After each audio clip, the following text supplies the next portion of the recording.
मनुवादी मानसिकता के लोग या अत्याचारी लोग ये सोचते हैं कि हम अपने घर में बैठ के कुछ भी कर लेंगे, अपने एरिया में बैठ के कुछ भी कर लेंगे, तो ये सोच के आप अपराध करें कि ये केसेस आपके ट्रांसफर होकर कहीं और भी जा सकते हैं, वहां आपका ये सब रौब रुआब, ये अत्याचार करने का सिस्टम और पैराफर्नेलिया नहीं होगा। तो इससे थोड़ा रोक लगेगी ऐसे केसेस में, चाहे वो मुस्लिम समाज के ऊपर मॉब लिंचिंग हो रही हो या शेड्यूल कास्ट समाज के ऊपर मॉब लिंचिंग या रेप, अत्याचार, बलात्कार, जो भी। भारत के संविधान पे लोगों का विश्वास जमे। और दूसरा कि इसलिए भी जानी चाहिए कि जो दबंगई करते हैं मनुवादी मानसिकता के लोग, वो ये समझ लें कि वो अपने इलाके में नहीं, दूसरी जगह जाके भी उन्हें मुकदमा झेलना पड़ सकता है, तब उनकी अकल ठिकाने आएगी और उनका अत्याचार कुछ कम होगा। तो जो सबसे महत्वपूर्ण बात मैं ये कहता आया हूँ कि इन लोगों की हिम्मत क्यों हो रही है। हिम्मत क्यों होती है कि उन्हें ये पता होता है कि ये सब काम हम करेंगे, इतना अत्याचार, दुराचार, अनाचार हम लोग करेंगे, लेकिन क्योंकि हम अपनी जगह पे होते हैं, वहाँ हमारे सब लोग होते हैं, वहाँ पे पुलिस हमारी होती है, वहाँ पे सरकारी अधिकारी हमारे होते हैं, वहाँ के जो नेता अभिनेता हैं वो हमारे साथ होते हैं, वहाँ की जुडिशरी जो है, जजेस जो है, वहाँ पे वो भी एक तरह से उसी माहौल में, जज भी इंसान होते हैं, दबाव में आ ही जाते हैं, या एक पूरा जो इकोसिस्टम बन जाता है उसमें जज भी जो है वो भी अछूते नहीं रह पाते, कहीं ना कहीं उनको भी किसी ना किसी दबाव में या किसी ना किसी माहौल में कलर होना पड़ता है। तो ये एक बहुत बड़ी ताकत होती है उनकी कि हमारा कुछ नहीं होगा, हम कुछ भी कर लें, क्योंकि उसी जगह का मसला है, उसी जगह पे सब होना है, उसी जगह उनके सब लोग हैं, सब उनका सिस्टम फिट। तो इसके लिए एक जो क्या हमारे लोग SC ST OBC और माइनॉरिटीज के लोग इससे संविधान के प्रति निराश हो जाएं कि संविधान में और भारत के कानून कायदे में और भारत के सिस्टम में कोई रास्ता ही नहीं रहा, ऐसा नहीं है। वही आज एक बड़ी विक्ट्री हुई है। मेरे साथ हमारे ये क्लाइंट बैठे हैं, ये आपको अपनी पूरी व्यथा बताएंगे अभी, लेकिन मैं ये बताना चाहता हूँ कि इनका केस, इनके पड़ोस में जो दबंग लोग जिनका ताल्लुक, एक तो वो पैदा ही सो कॉल्ड जो अपर कास्ट कही जाती है उसमें हुए, तो वो तो उनका दबंगई रहती है। दूसरा, उनके संबंध भी सरकार में और जो रूलिंग पार्टी है वहाँ पे उसमें इतने ज़्यादा थे कि उन्होंने पूरा शासन प्रशासन, पुलिस प्रशासन अपने कब्जे में कर रखा था। और उन्होंने प्लान क्या बनाया कि ये जो कि उनके पड़ोसी हैं, इनकी ज़मीन हथियानी है, इनका घर छीनना है। शिकायत इनसे ये है कि ये शेड्यूल कास्ट कम्युनिटी को बिलोंग करते हैं, तो इनकी क्या हैसियत कि ये एक प्रॉपर्टी रख सकें वहाँ, यही एक इनका गुनाह है। और दूसरा इनका सबसे बड़ा गुनाह है, जो हमारी नज़र में किसी भी अम्बेडकरवादी का सबसे बड़ी क्वालिटी है, कि ये जान देने को तैयार हो गए लेकिन इन्होंने पीछे कदम नहीं हटाया। ये बहादुरी के साथ भारत के संविधान पर विश्वास करके अपनी संघर्ष इन्होंने जारी रखी।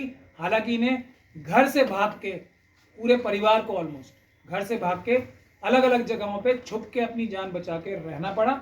ये लोग हमारे पास आए तो हमने इनका सुप्रीम कोर्ट में केस डाला, ये कह के, जो मैंने आपको आज बात बताई, कि इनका केस अगर हाथरस में चलेगा, और देखिए कैसी जगह पे है जहाँ पे आप हाथरस की वो बच्ची का आपको सबको पता ही है केस जो वहीं चल रहा है, और वो केस भी किस प्रकार से चल रहा होगा, मुझे सोच सोच के दहशत ही होती है कि वहाँ पे कितना दबाव में सारा केस चल रहा होगा। तो हमने ये केस हाथरस में ना होने देके सुप्रीम कोर्ट में पिटीशन लगाई, और इसका ट्रांसफ़र जो है आज बड़ी खुशी के साथ आपको बताना पड़ रहा है दिल्ली में हुआ है। अब दिल्ली में हम लोग न्याय की उम्मीद कर सकते हैं, क्योंकि वो दबाव का, दहशत का माहौल तो कम से कम दिल्ली में नहीं होगा, ताकि ये अपनी गुहार ठीक से लगा सके और इनको एक न्यूट्रल माहौल में न्याय मिल सके।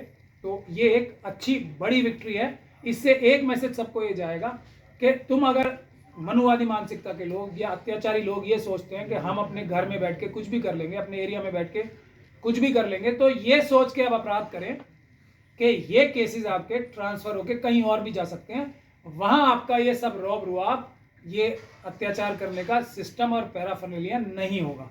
तो इससे थोड़ा रोक लगेगी ऐसे केसेस में, चाहे वो मुस्लिम समाज के ऊपर मॉब लिंचिंग हो रही हो या शेड्यूल कास्ट समाज के ऊपर मॉब लिंचिंग या रेप, अत्याचार, बलात्कार, जो भी। तो अब मैं राम स्नेही जी से गुजारिश करूंगा कि वो अपने बारे में परिचय भी दें आप लोगों को, और अपनी कहानी बताएं किस हालात से ये निकल के आए हैं और आज ये क्या महसूस कर रहे हैं भारत के संविधान के प्रति और बाबा साहब डॉक्टर भीमराव अम्बेडकर के लिए। मैं सभी मीडिया कर्मियों को जय भीम नमो बुद्धाय कहना चाहूँगा, और आदरणीय मीडिया कर्मियों से मेरा बहुत विनम्र निवेदन है कि माननीय आदरणीय महमूद प्राचा साहब ने मेरा केस लिया और मुझे उम्मीद नहीं थी बंधुओं के मुझे कोई न्याय मिल पाएगा। 27/7/2020 को मेरे परिवार पर भयंकर रूप से 4 बार हमला हुआ और 4 बार हमला होने से पहले मैंने जगह भी बता दो कहाँ पर, किस जगह? हाँ, मैं रामसरे दिवाकर, नगला देवरा, माजरा बाड़ी, किस समाज चौकी से? हसैन, थाना जरेरा, चौकी जरेरा, थाना हसैन, डिस्ट्रिक्ट हाथरस का ये मामला है। और इस मामले पर एक छोटी सी बात मैं आपको बताना चाहूँगा। ग्राम समाज की भूमि पर 1972 से मेरे बाबा ने मकान बनाया हुआ था और उस मकान को 24/8/2011 को इन जातिवादी गुंडों ने गिरा दिया था। उसकी मैंने जब शिकायत करने के लिए मैं 24/8/2011 को थाने गया तो तत्कालीन थानाध्यक्ष दिनेश कुमार दुबे ने तत्कालीन बीएसपी के ऊर्जा मंत्री के कहने पर मुझे जेल भिजवा दिया और न्यायालय मिलकर के मेरे खिलाफ ही मुकदमा कायम कर दिया। मुकदमा कायम करने के बाद 5 दिन बाद एसडीएम ने बहुत मुश्किल से मुझे जमानत दी। 4-5 दिन मुझे जेल में रहना पड़ा। उसके बाद मैंने उस मामले को सिविल कोर्ट में डाल दिया जो हाथरस में आज विचाराधीन है। उस कोर्ट में जो केस चल रहा है, ये जातिवादी मानसिकता के गुंडे एक्स पार्टी हो चुके हैं।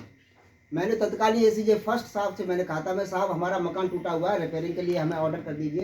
तो उन्होंने यह कह करके मुझसे कह दिया कि रामसरे दिवाकर ऐसा करो, मैं अभी लखनऊ ट्रेनिंग पर जा रहा हूँ और आकर के आपको ऑर्डर दे दूंगा। कौन आपको रोक रहा है उस मकान को बनाने से?